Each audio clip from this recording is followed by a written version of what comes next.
ऊर्जा राज्य मंत्री सोमेंद्र तोमर हमारे साथ मौजूद है और इनसे तमाम चर्चा करेंगे यूपी की राजनीति को लेकर।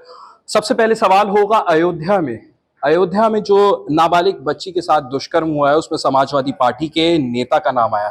मंत्री जी, सबसे पहले यही पूछूंगा, मोइन खान ये नाम आया है और दुष्कर्म किया है नाबालिग बच्ची के साथ, अभी तक कोई एक्शन नहीं। चुनाव हुआ था, समाजवादी पार्टी के सांसद वहां बने।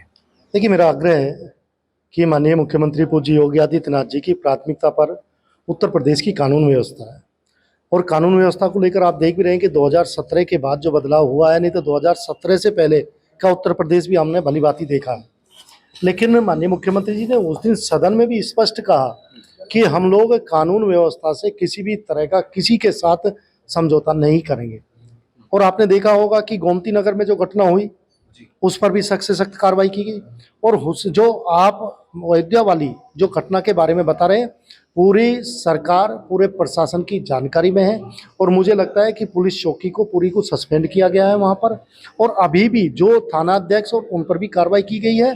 और सरकार पूरी तरह से नजर रखे हुए जो भी इस घटना में इन्वॉल्व होगा उसे अंजाम तक सरकार कानूनी प्रक्रिया के तहत जो भी जिस तरह का काम किया गया उसके तहत कार्रवाई की जाएगी। वो लग भी रहा है जिस तरीके से मुख्यमंत्री अपने बयान दे रहे हैं और कार्रवाई करते हुए नजर आ भी रहे हैं। लेकिन जिस तरीके से ये घटना, आप किस तरीके से इसको लेते हैं? सांसद वहां पे बने हैं समाजवादी पार्टी के और उसके बाद ये घटना हो जाती है, क्या खौफ खत्म हो जाता है अगर कोई इनका नेता बन जाता है? देखिए, जो 2017 से पहले भी समाजवादी पार्टी का चेहरा था, इस घटना के बाद समाजवादी पार्टी का चेहरा पूरी तरह से स्पष्ट हो गया है। क्योंकि इस तरह की घटना होने के बाद भी, एक मासूम बच्ची के साथ जिस तरह की घटना हुई और उसके बाद भी अभी तक समाजवादी पार्टी ने कोई कार्यवाही नहीं की है, जबकि उनका सक्रिय सदस्य और मैक्सिमम जो आप देखेंगे कि अधिकतर वो वहां के सांसद के साथ देखा जाता है, लेकिन अभी तक कोई उनका वक्तव्य नहीं आया। आप क्या चाहते हैं, क्या होना चाहिए, क्या मुझे लगता है कि समाजवादी पार्टी अपने जो पुराना अतीत रहा है उससे थोड़ा सा बदलाव करके इस प्रदेश के विकास में, जहां योगी जी प्रदेश को आज पूरे देश के अंदर सर्वोत्तम प्रदेश की तरफ लेकर चले हैं, उन्हें इसमें सहयोग करना चाहिए और अपनी सोच को बदलते हुए विकास की सोच के साथ अपने आप को जोड़ना चाहिए।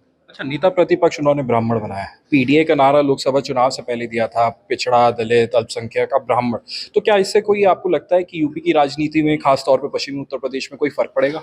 देखिए, भारतीय जनता पार्टी और हमारी विचारधारा, हम लोग पहले से ही सभी लोगों को साथ लेकर चलने की, जबकि यदि मैं समाजवादी पार्टी की बात करूं या इंडी गठबंधन की बात मैं करूं, ये लोग तात्कालिक समय समय पर जब भी इन्हें चुनाव का समय दिखता है या माहौल खराब करने का है तो पीडीए की बात करते हैं। लेकिन आप भी अच्छी तरह से जानते हैं कि देश के अंदर जब अब्दुल कलाम राष्ट्रपति बने तो सरकार हम ही लोगों की थी।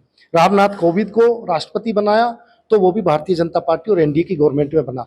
आज आदिवासी क्षेत्र से द्रौपदी मुर्मू को जब राष्ट्रपति बनाया गया तो वो भी भारतीय जनता पार्टी और एनडीए की सरकार है।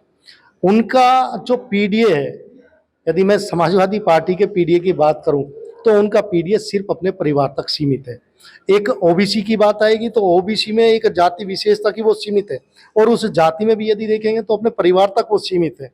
असली में यदि पीडीए को सही मायने में कोई चरितार्थ करता है तो हम लोग अपनी विचारधारा के लोग, हम शुरू से ही हम सभी वर्गों को आप देखेंगे कि चाहे वो पिछड़ा है, अति पिछड़ा है, हम सभी लोगों को लेकर सरकार में भी, और सरकार में आप देखिए चाहे केंद्र की सरकार हो चाहे प्रदेश की सरकार हो, आज सबसे अधिक पिछड़े, अति पिछड़े और अनुसूचित वर्ग के लोग यदि कहें तो केंद्र की और प्रदेश की सरकार हो। चाचा को प्रतिपक्ष का नेता न बना के एक ब्राह्मण को बनाना है, ये इसको आप किस तरीके से देख रहे हैं? क्या राजनीतिक चाल लग रही है कोई? देखिए, आप पहले भी देख चुके हैं, शिवपाल यादव जी से खतरा है अखिलेश जी को। उन्हें लगता है कि शिवपाल यादव जी की ताकत बढ़ेगी तो उनकी ताकत खत्म हो जाएगी, इसलिए शिवपाल यादव जी को बार बार वो धोखा दे रहे हैं। अच्छा, धोखा दिया जा रहा है। मैंने कहा ना, आप देखिए, चाहे नेता प्रतिपक्ष की बात हो, कहीं भी जहां शिवपाल यादव जी का नंबर आता है उन्हें बेचारों को सपना दिखाकर सपना तोड़ दिया जाता है। अच्छा, जब चुनाव आते हैं तब तो कंधे से कंधा मिला के साथ खड़े होते हैं। देखिए, ये उनकी पार्टी का विषय है, उसमें मैं नहीं कहना चाहूँगा। अच्छा, एक रिजर्वेशन को लेकर बात छिड़ी हुई है इस टाइम यूपी में, और रिजर्वेशन के अंदर रिजर्वेशन की बात है और उसका विरोध अब फिर शुरू हो चुका है। इसको किस तरीके से आप देख रहे हैं? क्योंकि पहले जब रिजर्वेशन का कुछ भी जिक्र छिड़ता था या अमेंडमेंट की बात होती तो विरोध हो जाता था, सड़कों पे उतर जाते थे लोग। देखिए, हम लोग सबका साथ सबके विकास की बात करते हैं। हमारे लिए पूरे देश के जितने सम्मानित नागरिक हैं वो हमारी प्रायोरिटी पर है। हम सभी को समान रूप से जिसका जैसा है उसको आगे बढ़ाने का प्रयास करते हैं। बहुत बहुत शुक्रिया बात करने के लिए। ये थे हमारे साथ ऊर्जा राज्य मंत्री और मेरठ दक्षिण विधानसभा से विधायक डॉक्टर सोमेंद्र तोमर, जिनका ये कहना है कि चाचा को धोखा दे रहे हैं अखिलेश यादव। अगर उनकी ताकत बढ़ जाएगी तो कहीं ना कहीं अखिलेश यादव को दिक्कत होगी, इसी वजह से चाचा को धोखा दे रहे हैं। अनमोल शर्मा, TV9 उत्तर प्रदेश, मेरठ।